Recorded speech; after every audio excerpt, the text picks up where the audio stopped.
Hi, this is Miss Gray with the lecture overview of Unit 6, Impaired Physical Mobility. When we're looking at mobility in terms of the nursing process and looking at nursing diagnosis, we're looking at the activity and exercise pattern. When we are assessing patients, we are looking, observing, gathering data to determine what are they actually able to do at home. What activities of daily living, hygiene, shopping, cooking, do they do for themselves? What is the quality or level of exercise that they participate in? Understanding their baseline, what they are able to do or what they have been able to do prior to coming to the facility or being in the hospital, lets you know what their baseline had been prior to becoming sick. The other caveat is you are caring for a patient in your facility, and today, for the past week, they had been, or several months or years, they've been able to walk, and now suddenly when you return to work after a couple of days of being off, you observe the patient can no longer walk. So patients, and so you ask yourself why, what caused this change? Because our goal is always to keep people at their highest level of functioning, or get them back to their highest level of functioning. So when we look at mobility, we're also talking about movement and alignment. Mobility is the ability to move freely and easily, to do purposeful movements. When you walk into class, you walk in with a purpose. Your gait is steady and direct. You have an upright posture. You're standing tall. So the alignment is important, because when the patients are unaligned, they are more at risk for falls. For example, the patient who has had a stroke, the side that has the weakness is not going to be in alignment with the side that does. So this is going to create a potential for the patient to be disaligned, to not be in alignment, and be at risk for falls. When you were in skills, you did a performance exam on range of motion. Well, range of motion is done to also help people maintain alignment. When you looked at the aligning people, positioning them in bed to prevent contractures, you're trying to maintain alignment so that there's no further injury to the patient. So in the sphere of impaired mobility, we're looking at mobility and alignment. You as the nurse are responsible for observing, maintaining the mobility of your patient and alignment as well, to prevent injury and potential problems. Joint mobility is the site of junction or union of two or more bones in the body. Its primary function is to provide motion and flexibility to the frame of the body. Again, range of motion is the maximum movement that is possible for a joint, and it is in on table 44.1 in your book.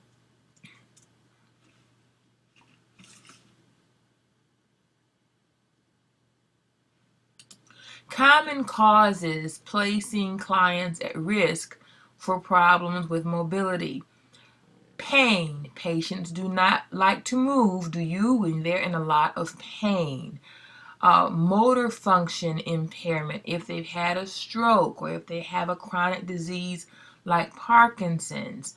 Structural problems, if they have on a cast, a splint, some kind of brace on a limb. This is due to a structural problem. They're going to have challenges with mobility. Generalized inactivity, just being in a position or situation where they're not offered opportunities for movement. Psychological problems like depression can cause people to have a altered mobility. And there are medically induced problems such as surgeries that prevent patients from being able to be as mobile as it once had been. So as related to these causes, again, causes are things you're going to assess for. You're assessing for pain, assessing for function. Is the patient depressed? Again, the concept draws questions, because remember, we've learned to ask questions so that we can gather data, so that we can then help determine how can we effectively advocate and care for our clients. Immobility risk factors.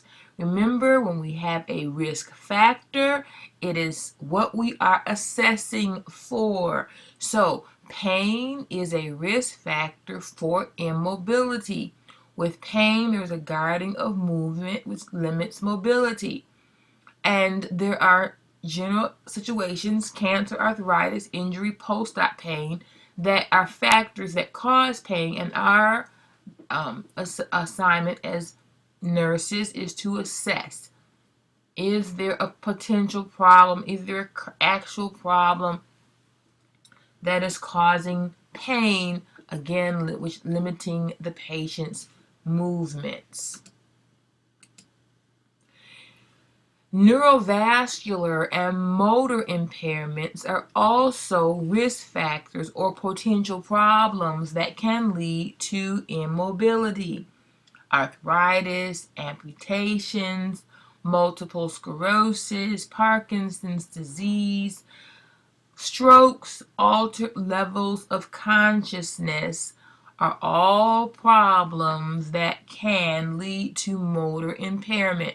With arthritis, their joints are stiff and painful. Immobility. Amputations, you might have 3 limbs now instead of 4. Change in immobility. Multiple sclerosis can cause generalized weakness and a decrease in motor function, leading to potential mobility impairment. Parkinson's disease, they lose movement, their posture becomes impaired, they're at risk for falls, they become sometimes they become more confused.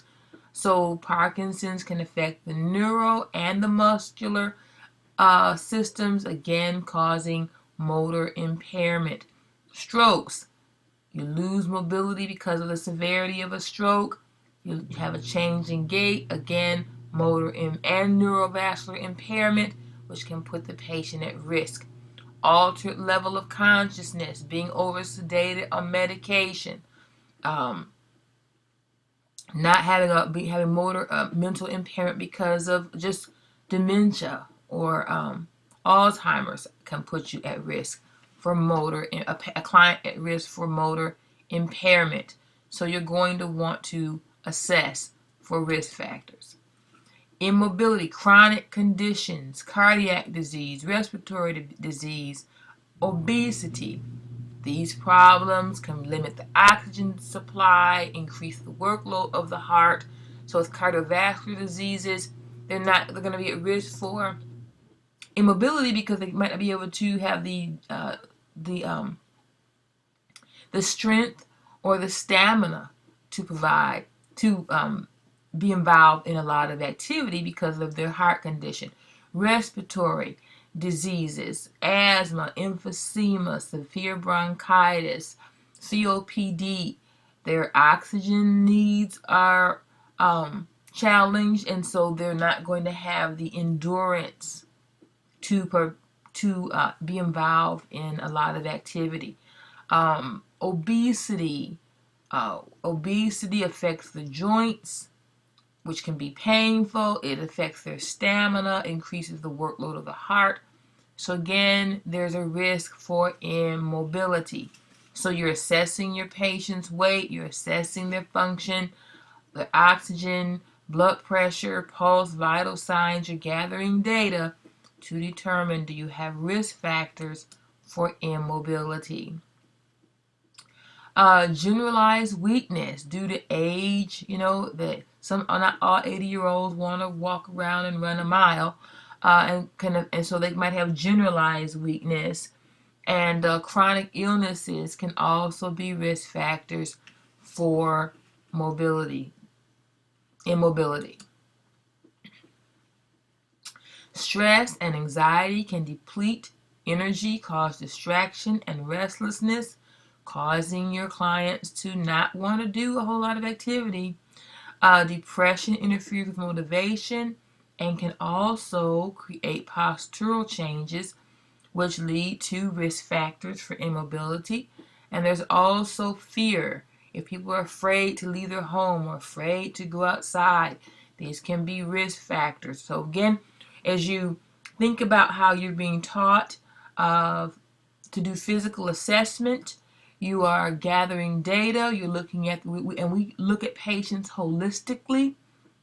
And so as we're gathering data and assessing them holistically, we are looking at their affect, determining if they are anxious or have signs of depression, so that we can, again, be good nurses and intervene where we can as necessary, so that we can help the patient get to a higher level of functioning or maintain their level of functioning. So we want to ask questions. We're looking at the patient holistically, so we do want to look at any psychological issues that could be interfering with their ability to function. Additional risk factors are medically induced immobility. Sometimes the physician is going to write an order for the patient or client to be on bed rest for a certain amount of time. Often they might have had a knee replacement or broken a limb, so therefore they're going to have their mobility is going to be impaired somewhat, even though short term, by orthopedic devices. So immobility can be a short-term problem or it can be a long-term problem. We want to try to limit the problem, if possible, the severity, and get the patient to their highest level of functioning possible. Now, sometimes the physician, as I said, will write an order for bed rest, and the benefits of bed rest include reducing the workload of the heart, allowing the body to regenerate energy sources, and bed rest can also reduce pain and further injury.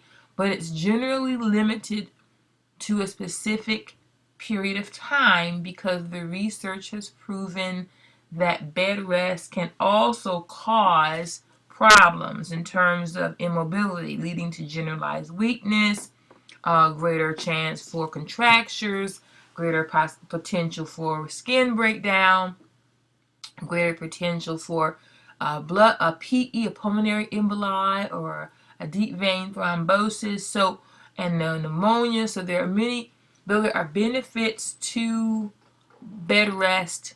There are contraindications for long-term bed rest as well. Complete bed rest is almost never needed, and the negative effects are almost immediate. So it is not complete bed rest is rarely ordered, and you'll see it really only in an ICU where patients are on ventilators and are attached to all kind of machines. That's generally the only time you'll see a patient on complete bed rest, because so much is lost when they are in complete bed rest. So we as nurses, again, want to know the risk factors. So what are the effects, again, of immobility? Because we've looked at the risk factors, so we want to reduce them because we don't want these negative effects to happen. We don't want osteoporosis, a lack of weight bearing. We don't want our patients' muscles to atrophy. We don't want to put them at risk for contractures. We don't want enhanced stiffness and pain of the connective tissue. So we really do want to help keep the patient as mobile as possible. Mobile as possible. Osteoporosis is degeneration of the bone, and it can, as you see in the picture B here, bad osteoporosis puts people at risk for contractures, for fractures. So maintaining exercise, weight-bearing exercises help decrease the risk for osteoporosis. As we age, we do lose bone faster, and particularly for women after menopause. So we want to help people maintain as much muscle bone mass as possible. Another negative effect of lack of mobility are contractures. Again, this is why we've learned about range of motions. We want to have the patient moving. We don't want to have contractures, which really make them more immobile and sometimes bedridden or wheelchair bound, which then puts them at greater risk for bed sores, and because their mobility is further limited. Immobility has an effect on the cardiovascular system because the heart rate, they have an increased heart rate, and cardiac output decreases. The coronary blood you have decreased coronary blood flow. You have the decreased ability to respond to the body's demands because of the decreased workload on the heart. When your people are not so blood pools basically when there's people are on bed rest or immobile. The blood pools, they have greater risk for clots.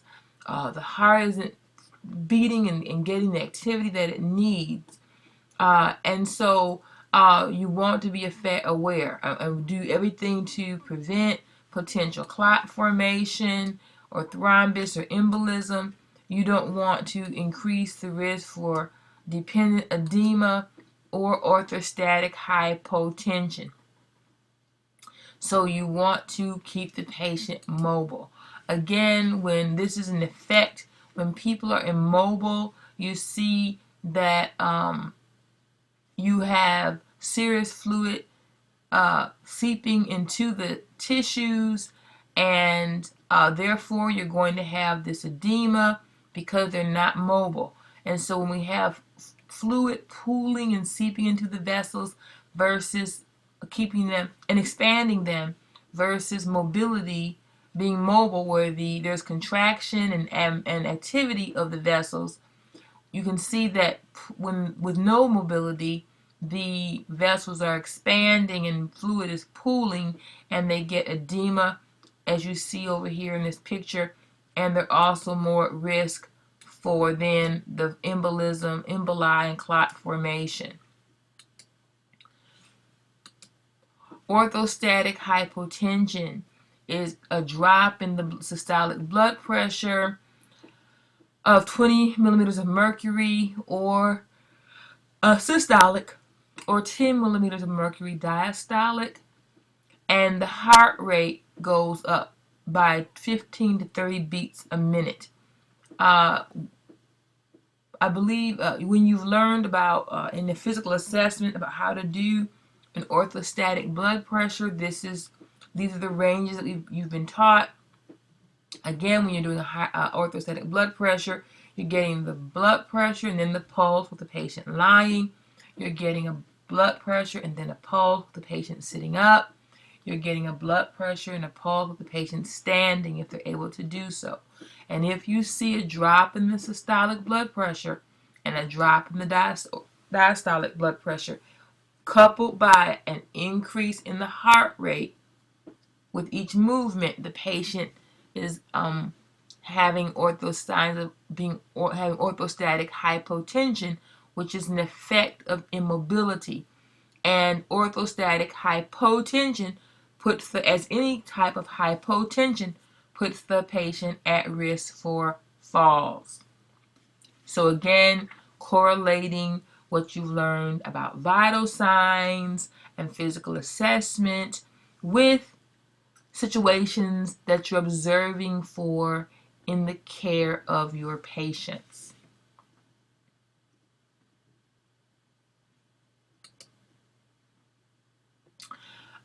Effects of immobility on the respiratory system.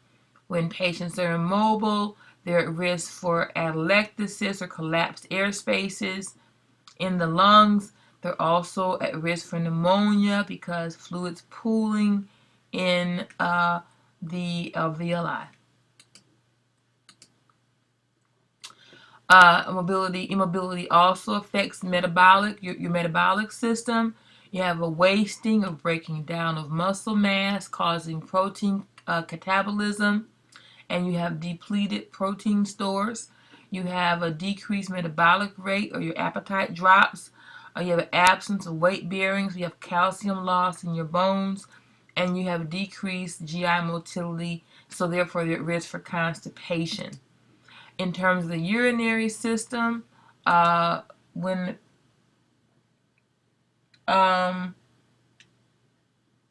you have a decreased, when you have a decreased, when you have a decreased mobility, you're in the urinary system. You're at risk for renal calculi, urinary retention, and urinary infections.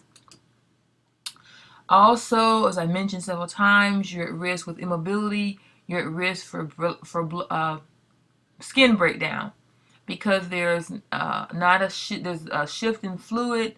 The tissue is destroyed. There's pressure on the bony prominences, and so you get these bad ulcers. So we want immobility leads to skin breakdown. We don't want that.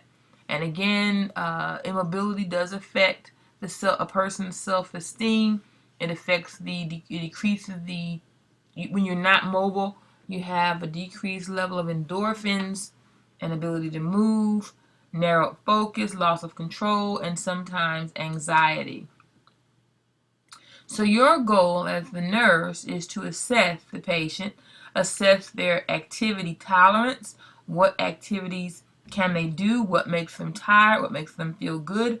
Are there any factors in their environment or any health problems that are causing them to be immobile? When you're assessing the patient, you're looking at their baseline vital signs. You want to know how much, what's their peak activity, how often, when do they need rest periods. When you're ambulating someone, if you're in an acute care facility or in a hospital, when you're ambulating someone, if they're showing signs that they can't go on any further, you're going to need to stop.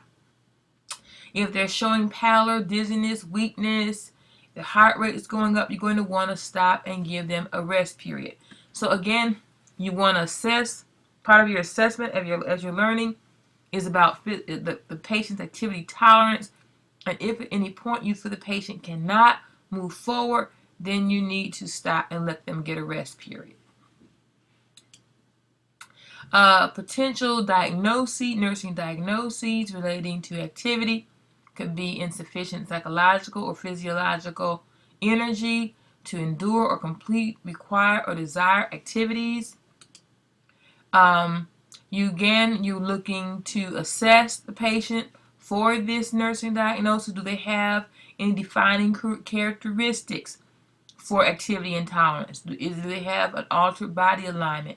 Is their gait unsteady? What do you notice about their movement or joints? Are there any problems related, any particular risk factors that you can identify or associate with the client?